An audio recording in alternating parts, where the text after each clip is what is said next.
East India company Bharat में स्थापित होने के बाद लगातार एक के बाद एक जीत हासिल करती चली गई और दुनिया के इतिहास में पहली बार ऐसा हुआ कि एक व्यावसायिक कंपनी ने एक पूरे देश पर कब्जा कर लिया। लेकिन फिर हुआ कुछ ऐसा जिससे कंपनी का अस्तित्व ही खतरे में पड़ गया।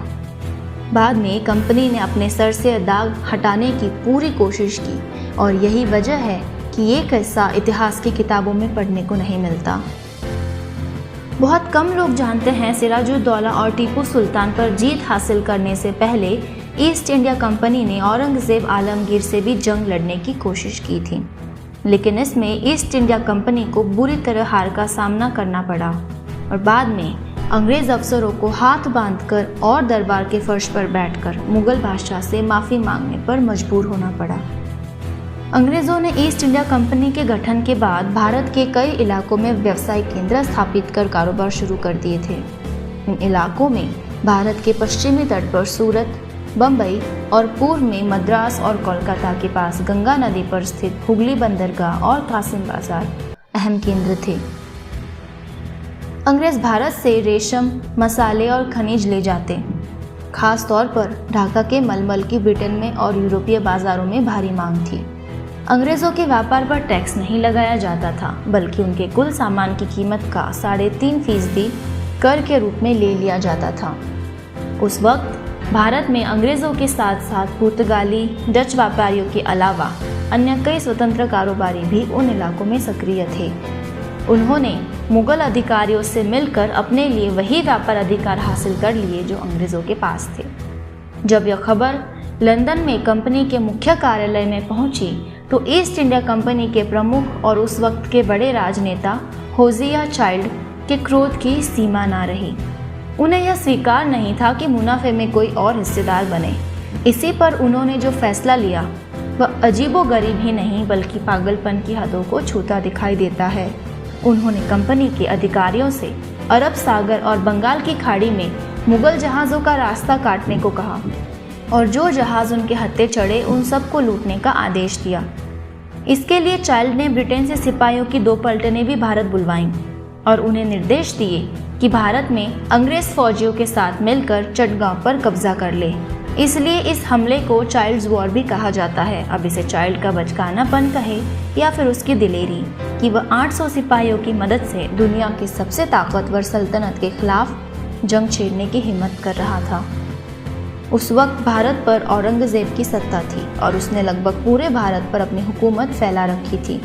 औरंगजेब के काल में दिल्ली सल्तनत की सीमाएं काबुल से ढाका और कश्मीर से पौंडीचेरी तक फैली हुई थी।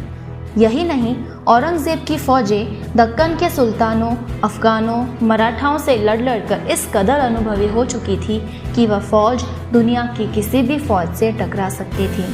दिल्ली की फौज तो एक तरफ रही, बंगाल के सूबेदार शाइस्ता खान की फौज की तादाद ही 40,000 से ज़्यादा थी। एक अंदाजे के मुताबिक मुगल फौज की कुल तादाद 9 लाख से भी ज़्यादा थी। इसमें भारतीय, अरबी, अफगानी, ईरानी और यूरोपीय भी शामिल थे।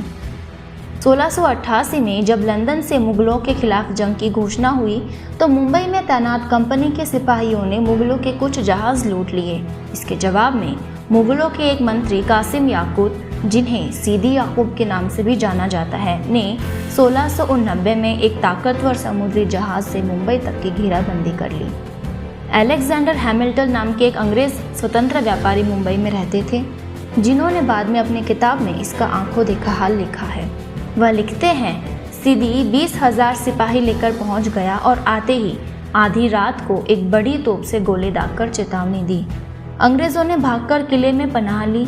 हैमिल्टन के मुताबिक सीदी याकूब ने किले से बाहर कंपनी के इलाके लूटकर वहां मुगलिया झंडे गाड़ दिए और जो सिपाही मुकाबले के लिए गए उन्हें काट डाला गया। बाकियों के गले में जंजीरें पहना दी गई और उन्हें मुंबई की गलियों में घुमाया गया। बम्बई का एक खास इलाका पुर्तगालियों के कब्जे में था। जब अंग्रेज़ों के बादशाह ने पुर्तगाली राजकुमारी से शादी की तो यह बंदरगाह दहेज में अंग्रेज़ों को मिला। उन्होंने वहां एक मजबूत किला बनाकर कारोबार शुरू कर दिया। धीरे धीरे न सिर्फ समुद्र पार से अंग्रेज व्यापारी, सिपाही, पादरी, वास्तुकार और दूसरे हुनरमंद लोग यहाँ आकर बसने लगे, बल्कि बहुत से भारतीय भी यहाँ रहने लगे और शहर की आबादी तेजी से बढ़ने लगी। यही आबादी किले में पनाह लिए हुए थी और किला सीदी याकूब की घेराबंदी में था। जल्द ही खाने पीने का सामान खत्म होने लगा। एक तरफ उस वक्त पड़े सूखे और दूसरी तरफ मुंबई के मौसम का शिकार होकर एक के बाद एक मरने लगे। ऐसे में कंपनी के कुछ कर्मचारी चुपके से भाग निकलते और सीदी याकूब से जा मिलते। हैमिल्टन के मुताबिक उनमें से तो कई धर्म बदलकर मुसलमान भी हो गए। सीदी अगर चाहते तो हमला करके किले पर कब्जा कर सकते थे, लेकिन उन्हें उम्मीद थी कि जल्दी यह किला पके आम की तरह खुद ही उनकी झोली में आ गिरेगा, इसलिए उन्होंने दूर से ही गोलाबारी करना जारी रखा। ऐसे ही हालात देश के पूर्व में भी बने, जहां बंगाल के सूबेदार शाइस्ता खान के दस्तों ने हुगली में ईस्ट इंडिया कंपनी के किले को घेर लिया और आवाजाही के सभी रास्ते बंद कर दिए। बंगाल की घेराबंदी तो जल्द खत्म हो गई और दोनों पक्षों ने सुलह भी कर ली, लेकिन बम्बई में यह सिलसिला 15 महीनों तक चलता रहा। आखिरकार अंग्रेजों की हिम्मत जवाब दे गई और उन्होंने आत्मसमर्पण कर दिया।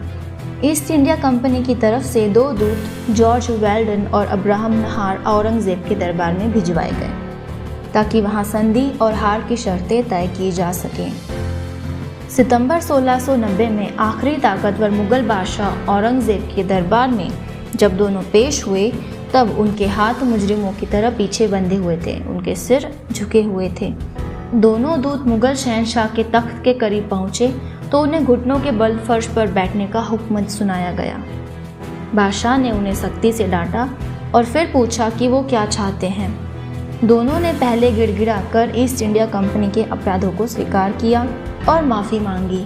फिर कहा कि उनका जब्त किया गया कारोबारी लाइसेंस फिर से बहाल किया जाए और सीदी याकूब को मुंबई के किले की घेराबंदी खत्म करने का हुक्म दिया जाए। उनकी अर्जी इस शर्त पर मंजूर हुई कि अंग्रेज़ मुगलों से जंग लड़ने और उनके जहाज़ लूटने का 1.5 लाख रुपया हर्जाने के तौर पर अदा करें और आगे से आज्ञाकारी होने का वादा करें। और साथ ही औरंगज़ेब ने मुंबई में ईस्ट इंडिया कंपनी के प्रमुख योजिया चाइल्ड को भारत से निष्कासित करने का हुक्म भी दिया, लेकिन जब तक चाइल्ड भारत छोड़ते इससे पहले ही उनकी मौत हो गई।